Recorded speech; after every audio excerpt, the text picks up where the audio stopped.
inilah penyesatan. Maaf, saya begitu terlalu keras ya Pak ya. Ini penyesatan istilah sehingga orang tidak mengenal apa yang kita lakukan. Oke. Tidak mengakui apa yang kita kerjakan. Selamat siang para pemirsa podcast Pariwisata Indonesia yang dikelola oleh IINTOA. Dan saya, Yongki Adiasa, sebagai host podcast Pariwisata Indonesia. Pada kesempatan ini, kembali kami mengundang Bapak Paul Edmundus Talo selaku Ketua Umum IINTOA. Minggu lalu, kami mengajak Pak Paul bincang-bincang mengenai beliau masuk ke dunia pariwisata. Terakhir, mengenai NITUR, dan itu adalah cikal bakal Biro Perjalanan Wisata Indonesia. Pada kesempatan ini, kami ingin menggali kembali sejarah pariwisata Indonesia sejak pasca kemerdekaan sampai saat sekarang. Baik, Pak Paul, selamat siang. Apa kabar, Pak? Sehat? Selamat siang, Pak Yongki. Kabar saya sehat. Terima kasih. Bagaimana dengan Pak Yongki? Baik. Pak Paul, minggu lalu kita bercerita tentang bagaimana Pak Paul merintis karir sebagai pelaku pariwisata. Tentunya pengalaman segudang yang dimiliki Pak Paul akan sangat bermanfaat untuk para pelaku pariwisata saat sekarang mempelajari apa sebetulnya pariwisata kita dan bagaimana sejarahnya. Pak, bagaimana kalau Pak tolong ceritakan dulu mengenai sejarahnya nih pariwisata kita. Silakan, Pak. Terima kasih, Pak Yongki. Jadi saya ingat pada minggu yang lalu kita berbicara tentang NITUR. Ya. Nah, ini NITUR adalah perusahaannya Belanda. Ya. Di Hindia Belanda bertugas, merencanakan, mempromosikan, dan melaksanakan perjalanan wisata. Ya. Itu tujuan utama. Setelah itu kita sudah sampai ke Indonesia merdeka, NITUR masih tetap ada, Pak. Iya. Nah, NITUR masih tetap ada. Perusahaan-perusahaan yang lain pun ada yang kecil-kecil. Tetapi sayangnya namanya tidak banyak tertulis. Iya. Tahun 47 dan seterusnya sampai 50-an, baru mulai pelan-pelan berbicara tentang turisme. Singkatnya tahun 57, ya. Itu dibuat kongres turisme pertama. Oke.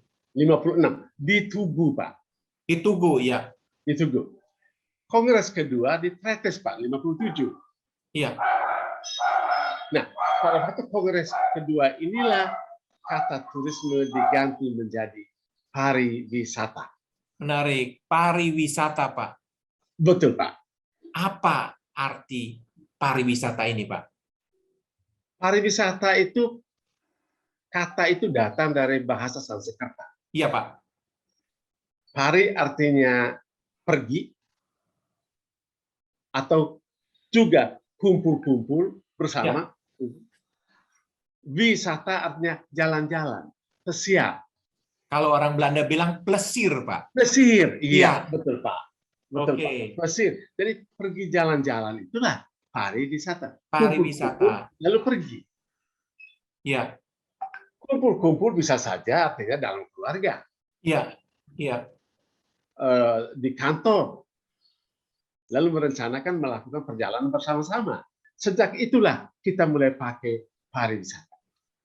Oke. Yang bertugas untuk menangani seperti itu dan sebagainya, itu disebut Reisbiro pada waktu zaman Belanda. Iya, iya. Pada waktu Indonesia merdeka, itu sudah disebut Travel Bureau. Oke. Pada Begitu, saat itu sudah digunakan kata travel bureau ya, Pak ya? Travel Bureau, Pak. Masih campuran dengan bahasa asing, belum murni berbahasa Indonesia ya, Pak ya? Belum, Pak. Oke. Ketika saya masuk di Bali tahun 70, akhir tahun 70, itu kata Travel Bureau itu masih terdengar di masyarakat, Pak. Oke. Kami berbicara, kalau kemana-mana saya pergi, dan sudah saya ceritakan pada waktu itu bagaimana saya belajar dan saya mulai mengenal dunia pariwisata, kami mengenal itu travel Travel bureau. Bureau. Saya mau bikin ke kantor travel ini, saya mau pergi ke kantor travel itu. Begitu Pak Yongki. Oke, jadi Travel Bureau itu hanya satu perusahaan yang menjual atau yang membuat?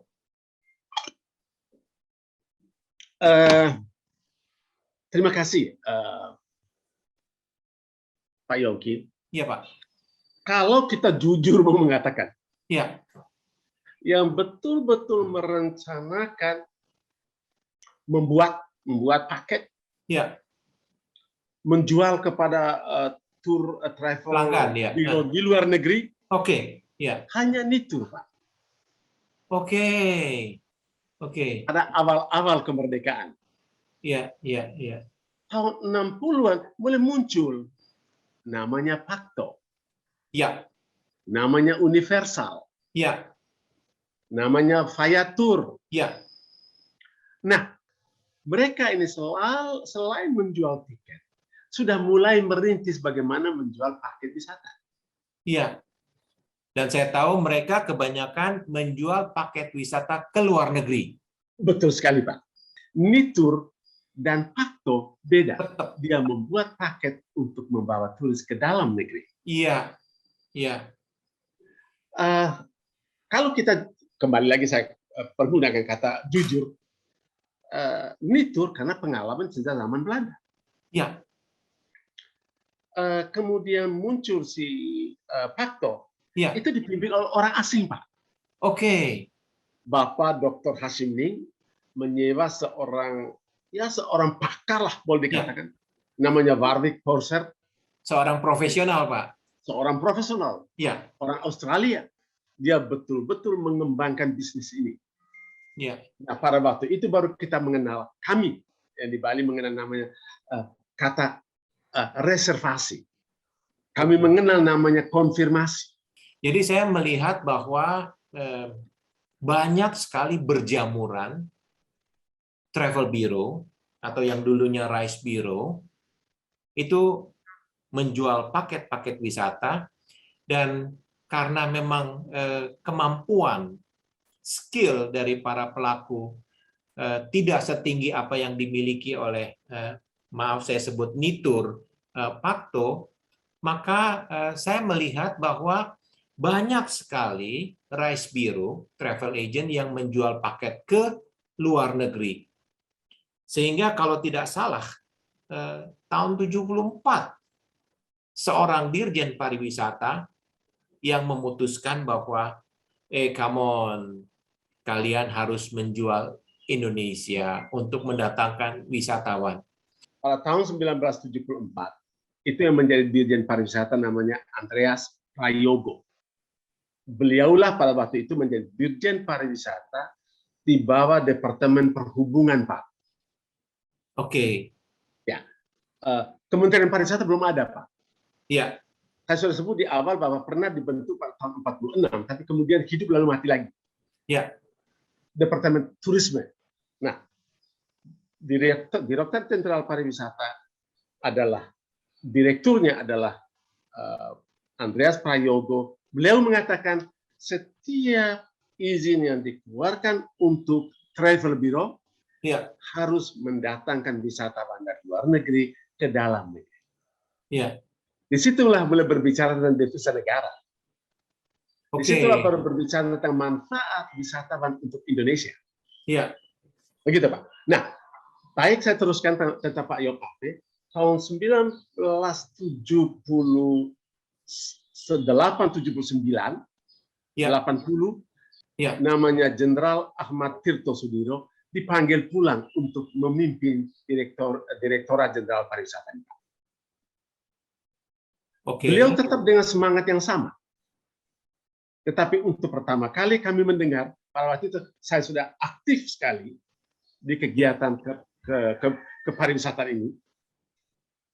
Di situ beliau mengatakan dalam sebuah rapat kami di Jakarta, kalian travel bureau adalah pahlawan devisa negara. Kalian harus membawa sebanyak-banyaknya turis dari luar negeri, Ya. bekerja sama dengan perusahaan-perusahaan pariwisata di luar negeri ke Indonesia. Ya. Tahun 82 beliau diganti. Ya. Bapak Yop Ave.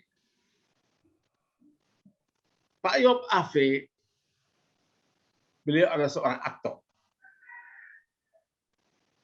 Beliau datang tidak hanya untuk melihat, tetapi beliau mengajar bagaimana orang menjual.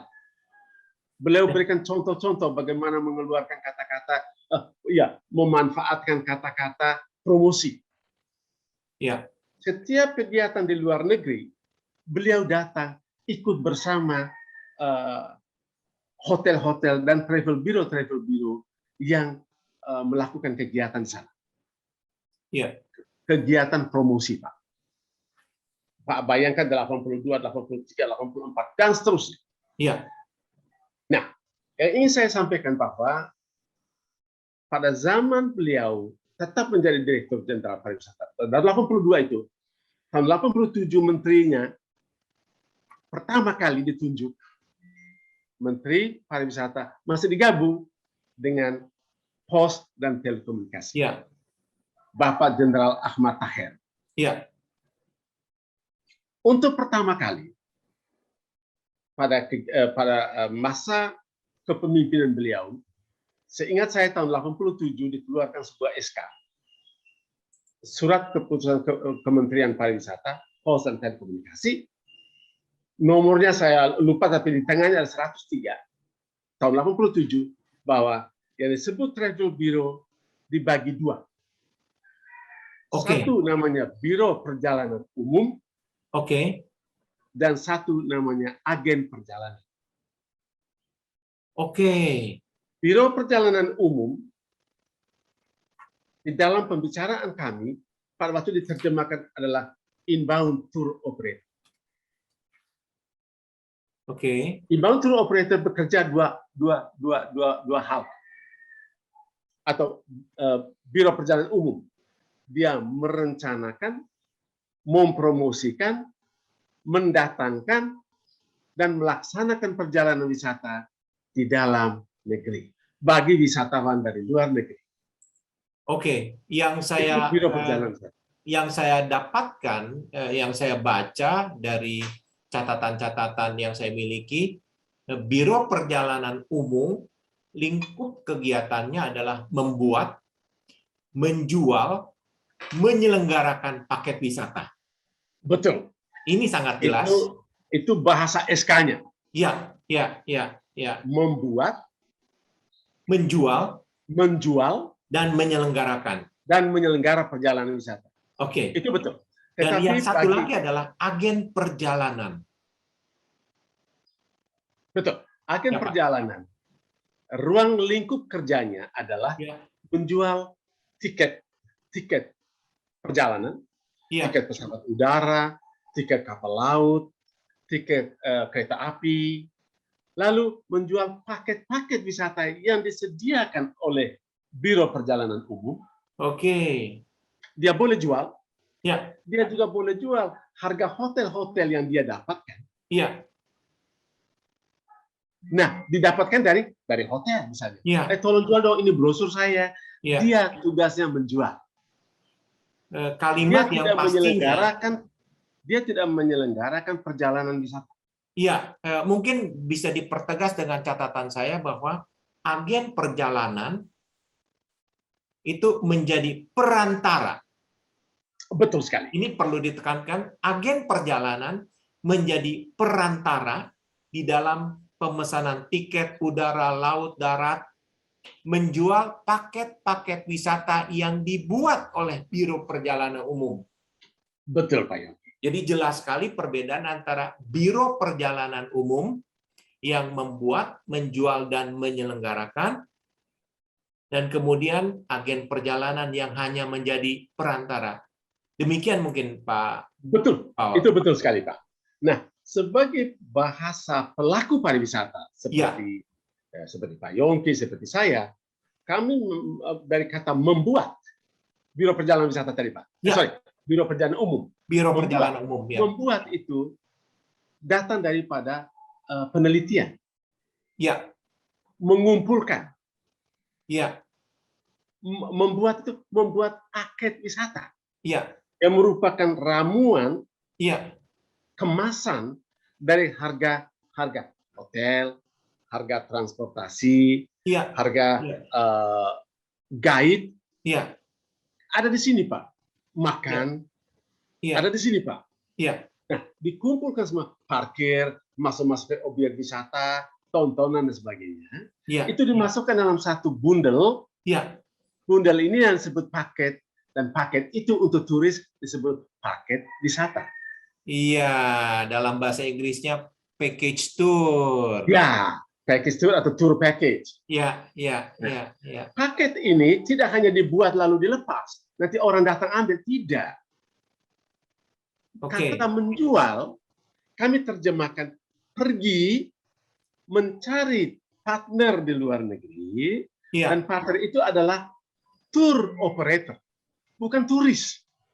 ya, Kalau kita pergi ke luar negeri, kemana-mana kita jalan, itu mencari tour operator, yaitu mereka yang menjual yang sama seperti kita, membuat kegiatan seperti kita, tapi dia nanti datangkan turis dari negaranya atau ya, negara lain ke Indonesia, ke ya, destinasi di mana ya. kita jual. Baik, baik. Ya. Begitu Pak. Jadi Oke. saya atau Pak Yongki atau teman-teman lain pergi untuk mencari rekan kerja ini. Ya. Begitu Pak Yongki. Termasuk mengikuti pameran wisata di luar negeri yang Caranya, istilahnya travel mart. betul. Nah, melalui apa? Melalui yang disebut pasar wisata. Ya, Di Singapura menyelenggarakan pasar wisata. Mereka punya jadwal, 1 tahun kami akan buat tanggal sekian. ya, Yang ditetapkan. Kita semua akan ke Singapura, Pak. Di Jepang, di Tokyo, oh kami punya jatah ya, namanya. Semua orang yang jual Jepang, ya. jual untuk khusus menarik turis Jepang ke Indonesia, dia Ya. akan pergi ke Jepang. Oke, oke. Begitupun di Jerman, Ya, ada satu pasar besar namanya ITB Berlin. Rame-rame lah dari Indonesia, dari hotel, dari travel ya, bureau, ya sekarang menjadi BPU tadi Pak. ya.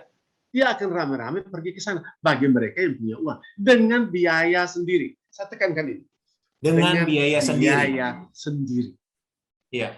Mulai dari fiskal, waktu itu masih Pak bayar fiskal. Oke. Tiket pesawat, Tiket pesawat, akomodasi, akomodasi hotel selama pasar wisata berlangsung. Di sanalah Biro Perjalanan Wisata pergi, Pak. Nah, ya, saya selalu mengatakan tidak kebetulan karena by design, perencanaan yang matang, saya pergi sejak tahun 80, Pak. 80 ya Pak ya. Pada saat Tahun pariwisata masih perlu rintisan banyak orang untuk memajukan Indonesia. Betul sekali, Pak. Masih dihitung dengan jari, Pak. Ya.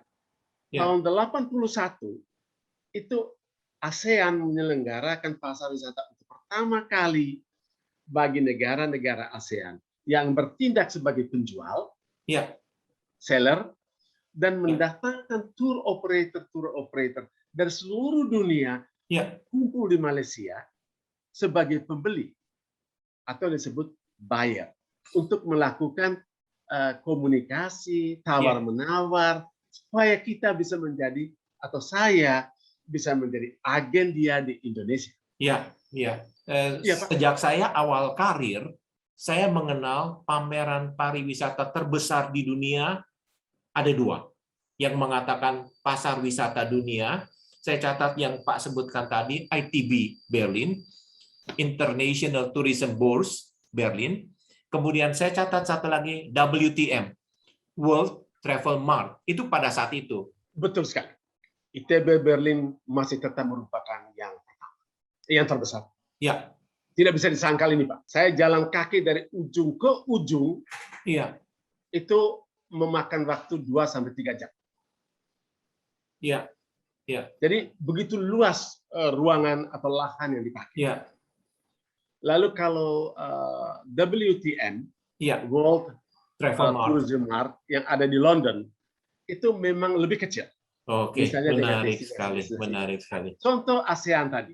Ya, Pada waktu kami berkumpul di Genting Highlands untuk pertama tahun 1981, ya, dari Indonesia itu yang datang itu tidak sampai 20. oke, Tapi saya masih ingat beberapa. Dan saya tidak ingat semua. Tapi beberapa saya bisa hitung. ya, Satu, Nitur. Kedua, Panorama, Pak ya, Adi Tirta Wisata. Beliau sendiri yang datang. ya, Ketiga, Pakto. ya, Keempat, Satria Travel. Masih ya, Satria Travel, Pak. Belum menjadi Satria V. Tentu saya juga itu. Pada waktu itu saya membawa bendera namanya Melati Tour. ya. Oke, menarik sekali, menarik sekali. Pak, maaf, tadi Bapak ada slip of the tongue mengatakan mengenai biro perjalanan, juga mengatakan biro perjalanan wisata. Saya tahu ini ada perubahan dari istilah biro perjalanan umum masuk ke era biro perjalanan wisata. Kira-kira aturan tahun berapa, Pak, biro perjalanan itu mulai digantikan? Saya juga ditanya oleh mahasiswa. Saya minta maaf, saya tidak ingat tanggal dan tahunnya. Oke. Karena memang tidak tertulis. Oke. Tetapi seingat saya bahwa yang punya otak seperti itu, waktu itu loh Pak. Ya. Waktu itu. Yang punya otak pada waktu itu seperti itu, saya hanya percaya pada satu orang. Mungkin yang lain tidak. Tapi tidak, saya percaya satu orang. Namanya Yob Afi. Oke. Beliau yang menggantikan dari umum menjadi wisata. Oke. Ada alasan saya, Pak. Mengapa? Karena setiap kegiatan pariwisata, pasar wisata, beliau ada di sana, Pak. Oke. Beliau ada di Bangkok. Ya. Beliau akan ada di Kuala Lumpur. Beliau akan ada di Singapura. Beliau akan ada di Brunei. Jadi jalan terus, Pak. Ke Manila, ke Manila. Ya. 83 sudah di Manila. Sama-sama, Pak. Oke. Jadi karena beliau tahu persis kegiatan ini, beliau barangkali dan saya harus katakan itu mungkin lebih dari 70%. Beliau mengatakan kenapa harus umum? Ini wisata, ini turis punya urusan. Oke. Itu Pak. Ini sehingga sampai hari ini kita mempergunakan Biro Perjalanan Wisata dan agen perjalanan wisata. Iya, iya. Gitu, Dan Pak. itu tertulis juga di PP nomor 10 tahun 2016 kalau tidak salah sudah dicatatkan bahwa bisnis kita, bisnis pariwisata untuk tour and travel adalah BPW, Biro Perjalanan Wisata, dan APW, Agen Perjalanan Wisata. Begitu Pak ya? Bapak betul. Dan juga ada di dalam buku Bisnis Indonesia. Oke. Yang sekarang ini kita berbicara bagaimana mendapatkan TDUB atau TDUB dulu sekarang menjadi NIB. Ya. Itu tercatat untuk mencari penggolongan bidang kita adalah yang disebut Biro Perjalanan Wisata, bukan travel agent. Ini yang akan saya tanyakan karena menurut UNWTO apa yang kita sebut BPW itu adalah TO atau tour operator, apa yang kita sebut agen perjalanan wisata atau APW adalah TA, travel agent. Betul. Karena saya tahu persis, Pak Paul sangat kesal kalau orang mengatakan kita, para pelaku pariwisata, para pembuat paket wisata dikatakan sebagai travel agent. Saya pernah cerita, saya duduk bersama dengan Pak Ben Sukma almarhum. Ya. Tahun 1978 di Hotel Anggrek Holiday, kami dikumpulkan semua di situ. Semua travel bureau. Travel bureau, ya. Ya, travel bureau. Maka kami dikumpulkan oleh pemerintah di situ di bawah perintah Bapak Ahmad Tirto Sudiro untuk membahas apa yang dikerjakan oleh semua petugas-petugas mulai dari pimpinan tertinggi sampai kepada office boy di travel bureau itu. Iya. Itu Pak. Nah, kemudian saya tahu persis tugas itu Pak. Ini travel bureau. Lalu kemudian menjadi Biro Perjalanan Umum dan Biro Perjalanan Wisata. Di situ juga sangat jelas untuk menunjukkan ini loh tugasnya Biro Perjalanan Wisata, ini loh tugasnya agen perjalanan wisata. Tour operator itu di luar negeri, Pak. Ya. Maksud saya, yang akan menjadi partner kita untuk mendatangkan wisatawan dari luar negeri ke Indonesia, dia itu namanya tour operator. Ya. Yang besar, yang gelondongan, namanya wholesaler. Oke. Wholesaler. Ya. Seperti TUI misalnya. Itu Oke. wholesaler, Pak. Contoh. Nah, di Indonesia, namanya yang mendatangkan wisata itu namanya inbound tour operator. Oke. Dia yang mendatangkan dan menyelenggarakan perjalanan wisata di dalam negeri. Karena itu saya sangat concern sekali dengan sebutan ini. Ya. Mengapa, Pak? Ada cerita saya, Pak. Ketika saya mengikuti sebuah kegiatan pameran wisata di Amerika, Ya. ketika saya datang untuk bertemu dengan sebuah tour operator, kami belum saling mengenal. Beliau tanya kepada saya, Ya. "Are you tour operator or travel agent?" Ya. Itu pertanyaan itu pasti, Pak, firm. Ya. Are you tour operator or travel agent? Saya menjawab, inbound tour operator. Good, you are the one I am looking for. Someone coming to me said, I am travel agent. I said, no, I'm not going to cooperate with a travel agent. Travel agent hanya jual tiket. Kalau di Amerika itu jual tiket segala macam, termasuk kapal pesiar, termasuk nonton bola, termasuk konser. Ya. Itu travel agent punya kerja. Tour operator is tourist. Ya. Nah, sehingga kalau di Indonesia salah kaprah, saya harus mengatakan ini pemerintah yang salah. Begitu, Pak. Iya. Karena pembagian di negara ini juga sudah jelas. Iya. Oke, menarik sekali. Pak, Terima kasih, Pak. Terima kasih. Bisa tolong sampaikan juga, ini menurut pandangan saya, mungkin saya salah. Banyak perusahaan mempergunakan istilah Destination Management Company atau DMC. Kira-kira bisa dijelaskan, Pak? Itu istilah ini muncul baru-baru, Pak. Ya. Ya, kurang lebih 1 dekade terakhir. Iya. Banyak yang menyebut DMC. Iya. Daripada inbound tour operator. Ini hanya untuk betul-betul memastikan bahwa the company represents, gitu loh, Pak. Ya. Semua kegiatan yang dibutuhkan oleh wisatawan yang datang. Iya.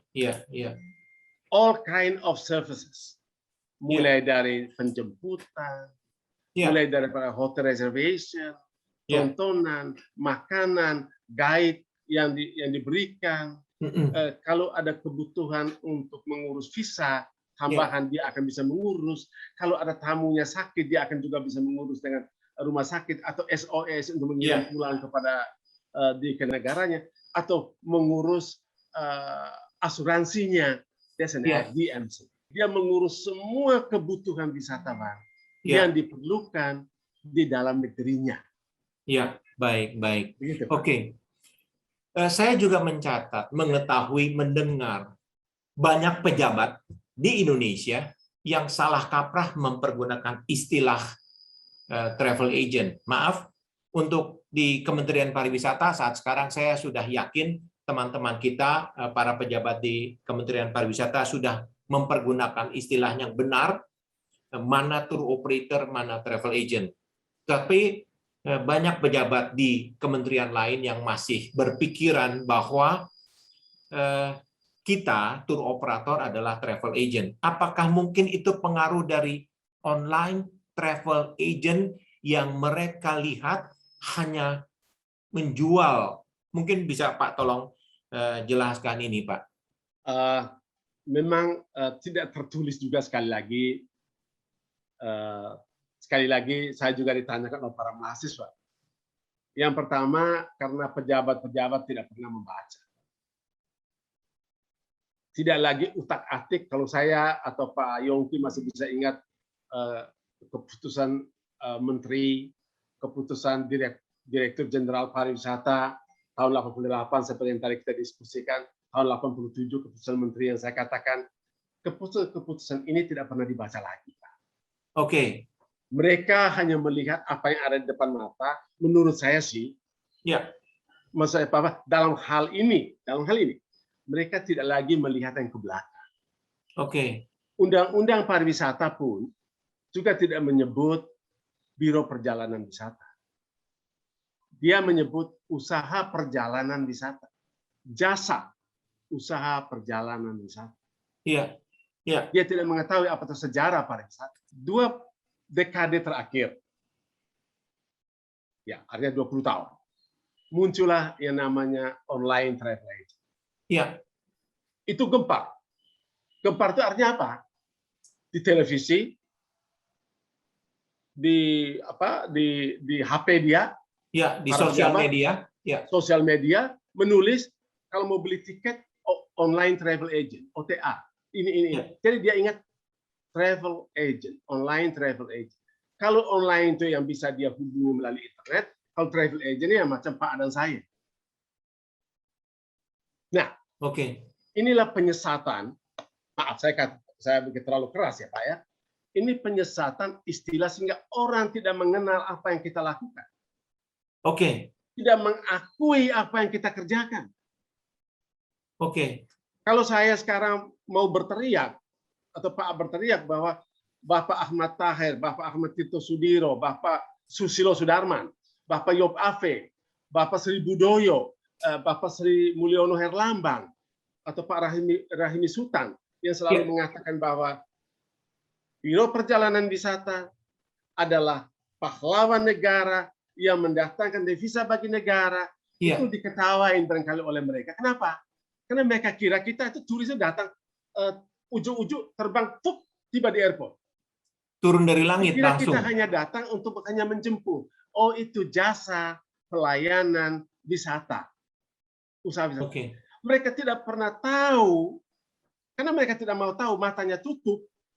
Bagaimana kita mencari tour operator dan wholesaler di London, cari di Jerman, cari di Prancis, cari di Spanyol, cari di Portugal, di Amerika, di Brasil, di Cina, di Jepang, di Australia. Itu kita jalan dengan biaya sendiri.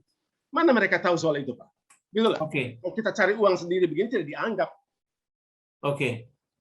Saya tertarik mendengar Pak Paul dan juga para senior yang Pak sebutkan seperti Pak Rahimi Sultan dan lain-lain, bahwa Biro Perjalanan Wisata inbound adalah pahlawan devisa negara.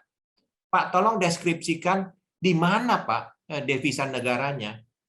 Kalau jual tambang batu bara misalkan, ekspor sekian ribu ton ke luar negeri, masuk uangnya ke Indonesia sangat jelas terlihat. Ini uangnya hasil ekspor batu bara. Devisa pariwisatanya di mana, Pak? Pak Yongki, terima kasih banyak pertanyaan yang kritis ini. Devisa negara yang dihasilkan semua Biro Perjalanan Wisata adalah ketika tadi kita menjual paket wisata. Ya. Ketika wisatawan melakukan pembukuan paket itu melalui atau perusahaan itu membukukan wisatawannya melalui Pak Yongki atau saya. Ya. Uangnya dikirim melalui saya. Ya. Tetapi uang itu saya bayar ke hotel.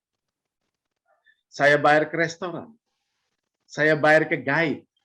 Ya. Saya bayar ke semua asal komponen di mana paket tadi dibuat. Ya. Pak Yongki.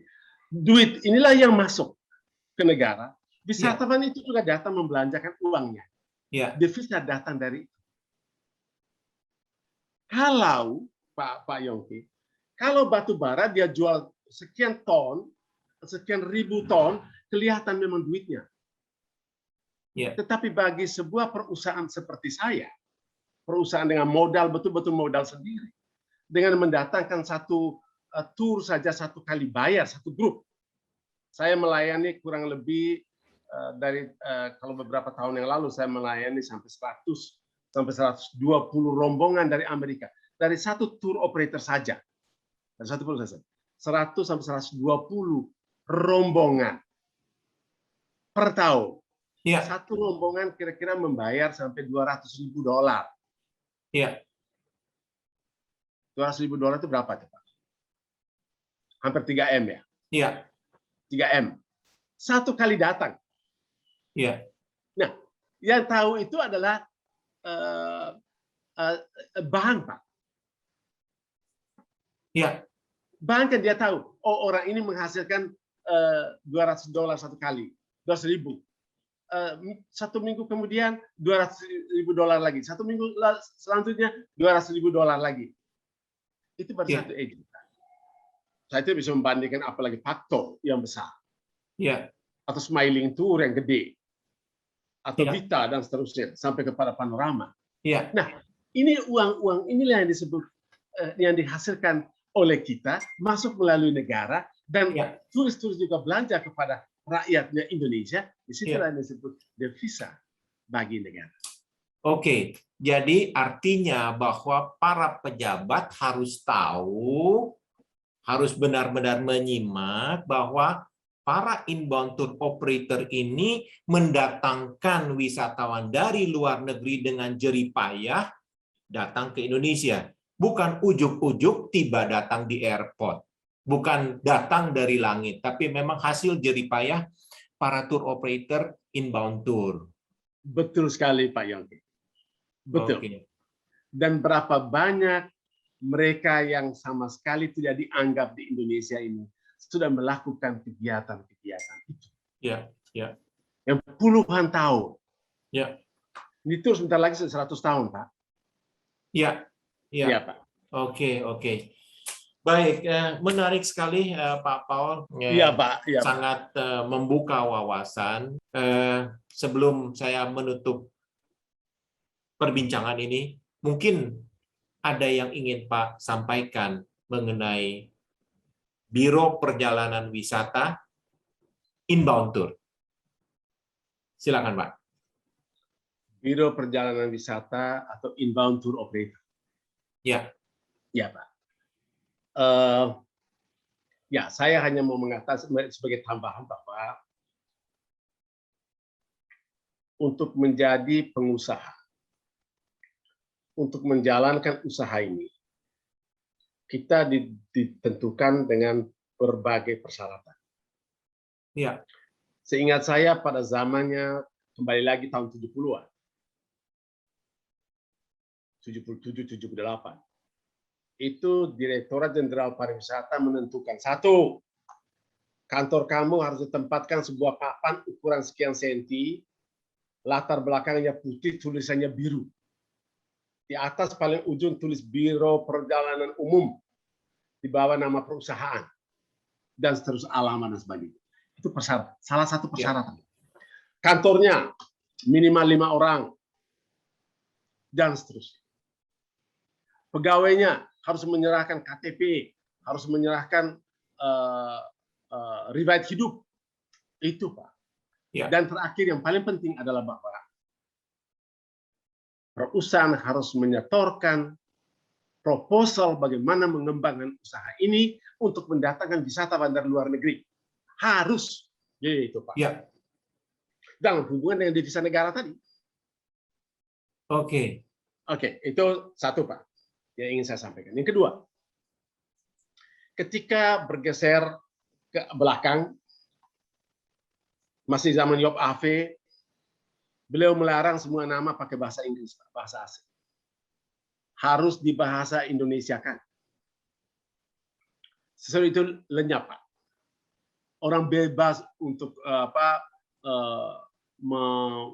membahasakan apapun. Sekarang ini, apalagi beliau sudah meninggal, ya tidak ada yang ngurus lagi, Pak. Ya. Lalu kemudian orang bebas untuk melakukan kegiatan apapun. Travel agent juga jual tour. Ya. Dia juga menyediakan kendaraan, transportasi dan sebagainya. Padahal Biro Perjalanan menurut saya, Pak, Biro Perjalanan Wisata itu harus kembali menjadi perhatian pemerintah. Ya. Dia harus menjadi perusahaan yang berada di garis paling depan untuk mendatangkan wisatawan. Ya. Bukan hanya online travel agent. Ya. Yang maaf, dia tidak menyelenggarakan tur, dia menjual kamar hotel dengan harga yang murah. Ya. Dia menjual tiket dengan harga yang murah. Untung dia, konsumen untung memang. Yang mati adalah hotel karena harganya diperas terus ke bawah. Ya. Tapi hotel tidak menyadari itu. Ya. Tetapi kepada biro perjalanan wisata yang real mendatangkan wisatawan ini, yang juga hotel diberikan, harganya tidak pernah turun. Kalau turun, toh tidak sampai dengan seperti harga yang diberikan kepada online travel agent, khususnya yang dari luar negeri, Mas. Ya. Itu Pak, itu untuk sementara saya kira itu saja dulu. Baik. Maksud saya tentang biro perjalanan, tapi Ya. kita akan tidak pernah bosan untuk berbicara tentang biro perjalanan. Ya, kalau ada kesempatan kita akan bicara lagi. Saya akan dengan senang hati untuk mencari sisi-sisi yang belum terungkapkan. Ya, ya. Saya kira itu Pak Yogi. Terima kasih. Baik, terima kasih Pak Paul, para pemirsa. Kita baru saja berbincang dengan seorang tokoh pariwisata, Ketua Umum IINTOA, Bapak Paul Edmundus Talo. Demikian acara podcast Pariwisata Indonesia kali ini. Kita jumpa lagi pada kesempatan yang akan datang. Terima kasih Pak Paul. Terima kasih Pak semua. Yongki. Ya. Terima kasih para pemirsa sudah mendengar. Mudah-mudahan puas dengan apa yang saya sampaikan. Apabila tidak puas, silahkan menulis kepada Pak Yongki. Ya. Terima kasih. Baik, salam pariwisata Indonesia. Salam pariwisata Indonesia.